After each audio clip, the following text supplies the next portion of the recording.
बिस्मिल्लाहिर्रहमानिर्रहीम सल्लल्लाहु अलैहि वसल्लम। अस्सलामु अलैकुम। Welcome to eat organic.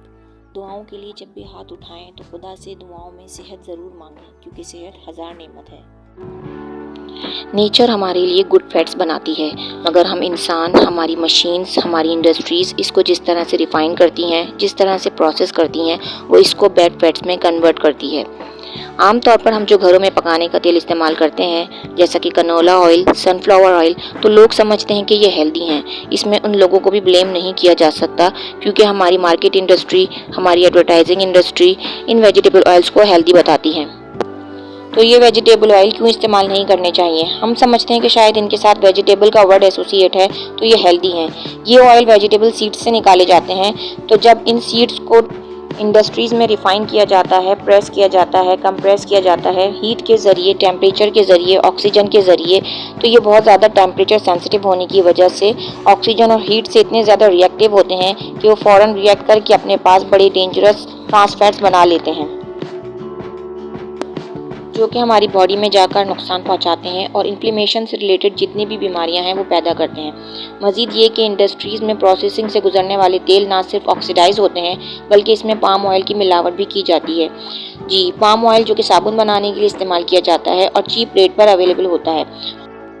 तो रिफाइन ऑयल की तैयारी के दौरान 70 to 80% पाम ऑयल मिलाया जाता है, जबकि सीड ऑयल सिर्फ 20 to 30% होता है। तो आप ही बताइए कि ऐसा तेल जिससे साबुन बनाया जाता है वो कैसे आपकी बॉडी में इतनी मकदार में जाकर आपके लिए बेनिफिशियल हो सकता है। इसी तरह बनास्पति घी में भी पाम ऑयल मिलाया जाता है, और बनास्पति घी तो तेल से भी ज़्यादा नुकसानदेह है, क्योंकि इसको थिक फॉर्म में लाने के लिए इसमें हाइड्रोजन को पास किया जाता है। तो ये हाइड्रोजनेटेड ऑयल बनास्पति घी की शक्ल में सॉलिड फॉर्म में आ जाता है, जिसका टेस्ट तो बहुत अच्छा होता है, मगर ये बहुत नुकसानदेह है और हमारे एलडीएल को बढ़ा देता है। और तमाम बेकिंग आइटम्स जो कि हम बड़े शौक से खाते हैं, जैसे कि cakes, pastries, biscuits, donuts, chips, microwave popcorn, readymade fries, chicken fries वगैरह शामिल हैं। बनास्पति घी की जगह अगर देसी घी इस्तेमाल किया जाए तो बेहतर है। अब बात ये आ जाती है कि फिर कौन सा तेल इस्तेमाल किया जाए। वैसे तो सबसे बेहतर oil extra virgin olive oil है, लेकिन महंगा होने की वजह से हर किसी के लिए अफोर्डेबल नहीं है, और इसके मुतालिक ये भी कहा जाता है कि ऑलिव ऑयल को पकाने से बेहतर है कि कच्चा इस्तेमाल किया जाए। बहरहाल मार्केट में कुकिंग के लिए भी ऑलिव ऑयल मौजूद हैं। अब सरसों का तेल, तिल का तेल, मूंगफली का तेल, अखरोट का तेल अच्छे तेलों में शुमार किए जाते हैं, मगर अगर हम इन बीजों को खुद से ख़रीद कर अपने सामने किसी कोल्हू से निकलवाएं तो जब तो बहुत बेहतरीन है, क्योंकि वो बिल्कुल खालिस होगा, या फिर इन्हें कोल्ड प्रेस टेक्निक के ज़रिए निकाला गया हो। इस टेक्निक में सीड्स को दबाकर या क्रश करके उससे तेल निकाला जाता है।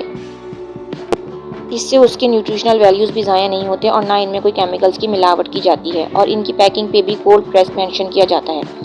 अगर आप तिल या मूंगफली का तेल इस्तेमाल करते हैं तो आपको ओमेगा 3 वाली चीज़ों को अपनी डाइट में ज़रूर इस्तेमाल करना चाहिए, क्योंकि तिल या मूंगफली वगैरह के तेलों में ओमेगा 6 की ज़्यादा क्वांटिटी पाई जाती है, जो कि ओमेगा 3 के बगैर इस्तेमाल करने से बॉडी इन्फ्लेमेशन पैदा करती है।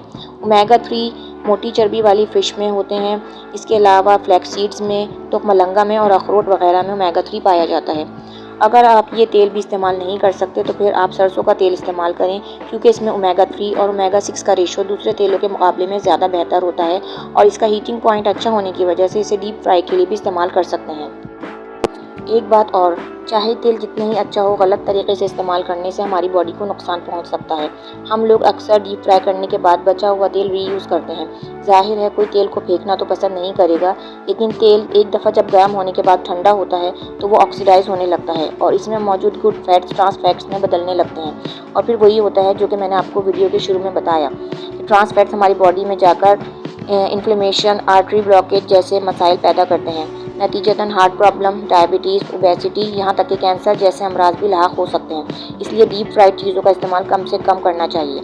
और चूँकि तेल हज़म देर से होता है तो इसके साथ हमें हाई एंजाइम्स फूड्स को अपनी डाइट में ज़रूर इस्तेमाल करना चाहिए, जैसे कि खीरा, अदरक, नारियल और कभी कभी पाइनएप्पल और पपीते को भी इस्तेमाल करना चाहिए, क्योंकि ये तेल में मौजूद फैट्स को तोड़ने में मदद देते हैं। साथ ही आपको ये भी बताते चलें कि तेल को कितनी मकदार में इस्तेमाल करना चाहिए। तेल 3 चमचे इस्तेमाल करना काफ़ी है, क्योंकि हमारी बॉडी को जितनी फ़ैट्स की ज़रूरत होती है उस हिसाब से 3 टीस्पून बिल्कुल मुनासिब हैं, क्योंकि हम दूसरी ग़िज़ाएँ जो इस्तेमाल करते हैं उनमें भी फ़ैट्स होता है। रही बात कि किस वक्त इस्तेमाल करना मुनासिब है, तो अगर हम सुबह के वक्त तेल वाली ग़िज़ाएँ खाएंगे तो चूँकि ये हज़म देर से होती हैं, इसलिए सुबह के टाइम ज़्यादा एनर्जी से एब्ज़ॉर्ब करने में लग जाती है और हम लेज़ी महसूस करते हैं। और अगर इसका इस्तेमाल रात के वक्त किया जाए तो ये देर से हज़म होने की वजह से हमारी नींद को भी डिस्टर्ब करता है। तो दोस्तों, जहाँ हम अपनी ज़बान के टेस्ट का इतना ख्याल रखते हैं, तो थोड़ा सा ख्याल हमें अपने सीने में धड़कने वाले दिल, जिगर, दिमाग, गुर्दे और दूसरे ऑर्गन्स का भी रखना चाहिए, क्योंकि ये बिना रुके 24 घंटे हमारे लिए काम करते हैं। और आखिरी बात ये कि रिफ़ाइंड ऑयल भले दूसरे ऑयल के मुकाबले में सस्ता हो और उसे ख़रीद कर आप कुछ पैसे तो बचा लें, लेकिन ऐसा ना हो कि आप अपनी सेहत गंवा दें, जो कि लाखों खर्च करने के बाद भी वापस नहीं मिलेगी।